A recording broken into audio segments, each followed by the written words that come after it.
진해하는 국민 여러분, 주정환입니다.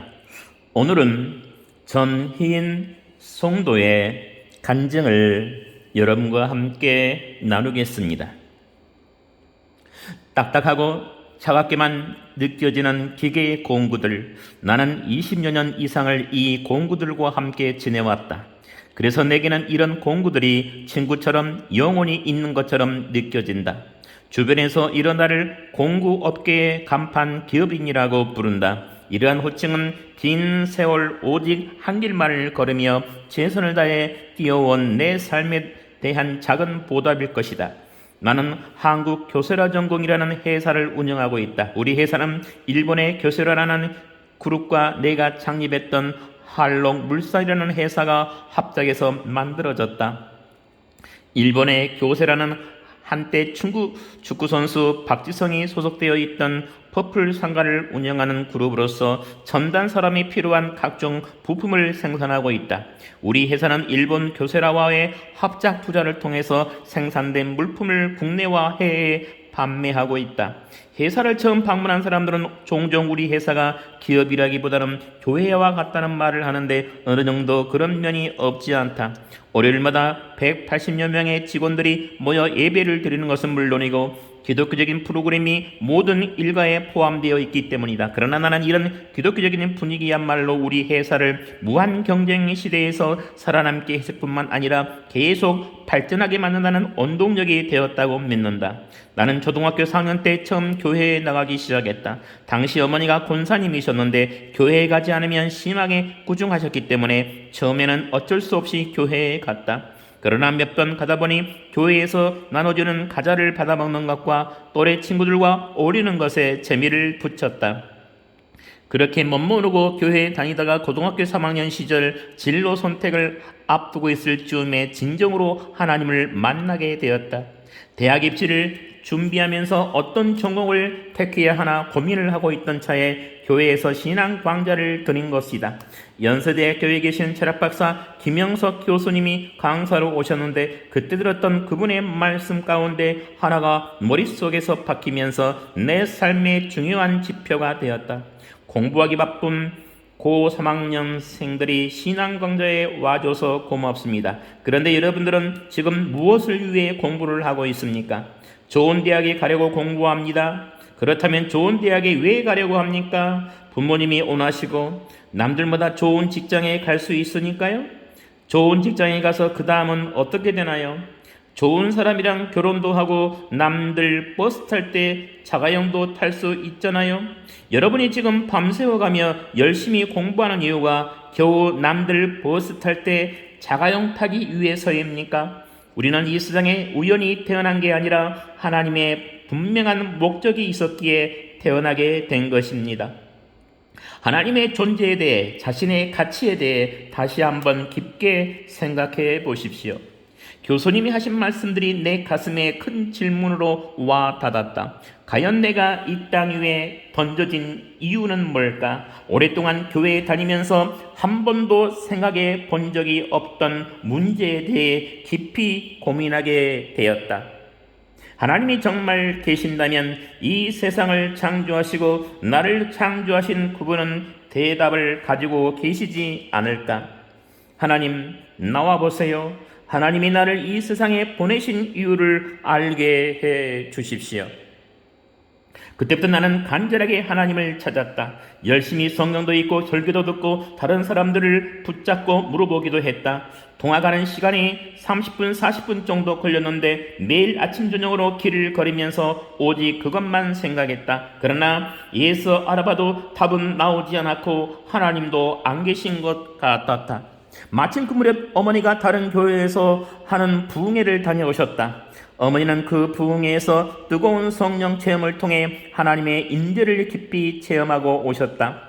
어머니의 강한 권유를 받고 나는 부흥회에 참석하게 되었다. 하지만 요란하게 북을 치고 박수치며 찬양하는 모습이 낯설게 다가왔다. 내가 봐왔던 교회의 엄숙함, 거룩함과는 거리가 멀었다. 나는 그러나 집회에 참석한 사람들을 둘러보니 다들 너무나 행복한 얼굴로 기뻐하면서 눈물 흘리며 주님을 찬양하고 있는 것이 아닌가. 나도 저 사람들처럼 행복해 봤으면 좋겠다. 나는 언제 하나님을 만날 수 있을까? 부흥회에 다녀온 바로 다음 날이었다. 가정예배를 드리는데 성령님께서 찾아오셨다. 눈물 콧물이 마구 쏟아질 정도로 큰 은혜를 받았고 표현할 수 없는 감사와 감격이 넘쳤다. 받은 은혜가 얼마나 컸는지 그 후로 3년간은 성경을 읽지 않고 기도하지 않으면 잠이 안 올 정도였다. 내가 그토록 고민하고 찾고 헤매던 삶의 이유, 인생의 목적에 대해서도 너무나 쉽고 명쾌하게 답이 내려졌다. 하나님의 영광을 위해 나는 이 땅에 보내졌던 것이다. 그러나 나자 세상에 힘들고 괴로운 일은 하나도 없었다. 인생의 목적에 해답을 얻고 더불어 하나님이 선물로 주신 방언의 은사까지 받은 나는 매일매일 하늘을 나는 기분이었다. 하지만 준비하던 대학 입시에서 실패의 쓴맛을 보고 말았다. 실력과 성적에 맞춰서 열심히 준비하고 정당하게 시험을 쳤는데 결과는 낙방이었다. 고민 중에 나는 문과에서 이과로 진로를 변경하게 되었다. 대학 진학에서 실패했지만 그것이 나에게 낭망의 이유가 되지는 못했다. 하나님이 언제나 나와 함께 하신다는 확신이 있었기 때문이다. 그 시간을 나는 오히려 봉사의 기회로 사용했다. 고등학생들을 모아놓고 기도회를 시작한 것이다. 뜨겁고 열정적인 기도회 가운데 회개가 터져나오고 하나님의 은사를 경험하는 학생들 또한 한둘이 아니었다. 그들의 삶이 변화되어가는 모습을 보면서 나는 하나님의 살아계심과 역사하심을 더욱 분명하게 체험할 수 있었다. 하지만 은혜 중에 있는 내게도 연단의 시간은 찾아왔다. 제대를 앞두고 어머니가 중풍으로 쓰러지신 것이다. 어머니는 우리 집안에서 복음의 씨앗이셨다. 우리 가족뿐만 아니라 집안의 많은 친척들에게 주님을 전하고 구원의 길로 인도하셨는데 왜 어머니가 그런 일을 당하셔야 했던 것일까? 나는 애아들이라서 유난히 어머니의 사랑을 많이 받으며 자랐다. 어머니는 매일 아침 새벽기도에 다녀오시면 자고 있는 내 곁에 앉아 눈물을 뿌리며 기도를 하곤 하셨다. 정작 귀한 기도를 받을 당시에는 어머니의 마음을 헤아리지 못했지만 돌이켜보면 지금의 내 모습은 어머니의 기도로 이루어진 것이다.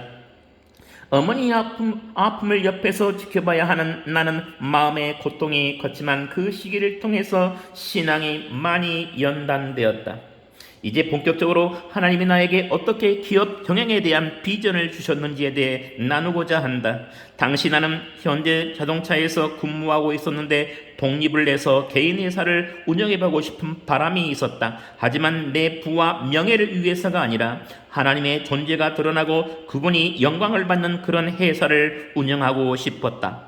그 무렵 내가 받는 월급은 12만 원이었고 그 돈을 모아 자본금 500만 원을 어렵게 마련할 수 있었다. 사무실은 친구의 사무실 한켠에 책상 하나를 놓은 것이 전부였다. 그러나 하나님은 독립의 첫 발을 내딛자마자 일본 교세라의 중력을 만날 수 있도록 인도해 주셨다.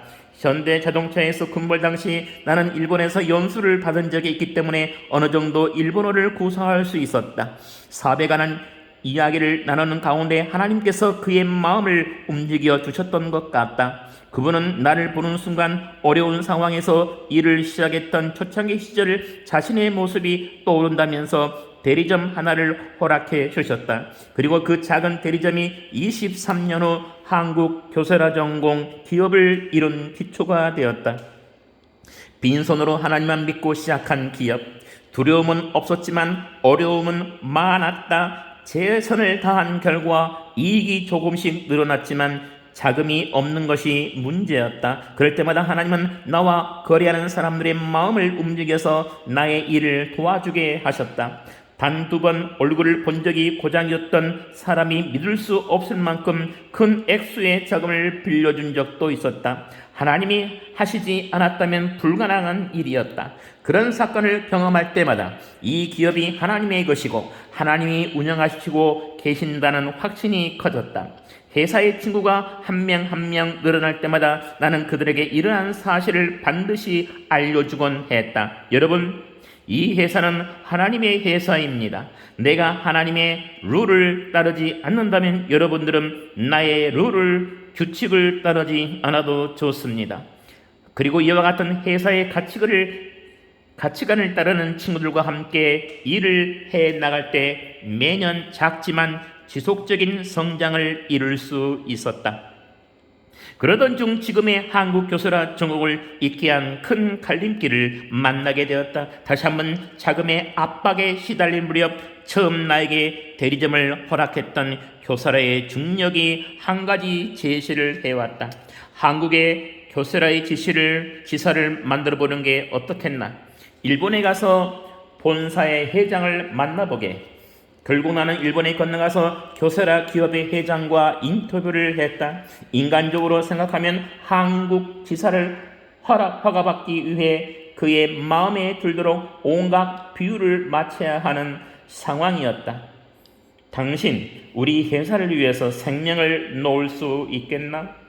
나는 크리스천입니다. 내가 하나님께도 안전하게 충성하지 못하는데 일본 회사를 위해서 목숨 바쳐 충성할 수는 없습니다. 지사를 하지 않아도 좋습니다. 그냥 대리점을 계속하겠습니다. 담대히 선포하는 나의 모습을 하나님이 어여삐 보셨던 것일까? 지사를 내지는 못했지만 우리 회사는 내실 있는 생장을 계속했고 마침내 몇 년 후에 교세라로부터 합작을 하자는 제의를 받게 되었다. 그러나 하나님께서 그보다 더 크고 가치 있는 것이 무엇인지를 깨우쳐 주셨다. IMF가 터지기 전이었는데 하나님께서 기도할 시간을 많이 허락해 주신 것이다. 중심교회를 섬기고 있을 당시 성도들의 릴레이 기도가 벌어지고 있었다. 사람들이 신청하지 않은 시간대를 찾아보니 새벽 4시, 5시 무렵이 가장 많이 비어 있어서 거기에 이름을 써 넣었다. 그날부터 나는 매일 새벽 3시가 되면 교회에 가서 기도를 드리고 6시에 집에 돌아오는 생활을 반복했다.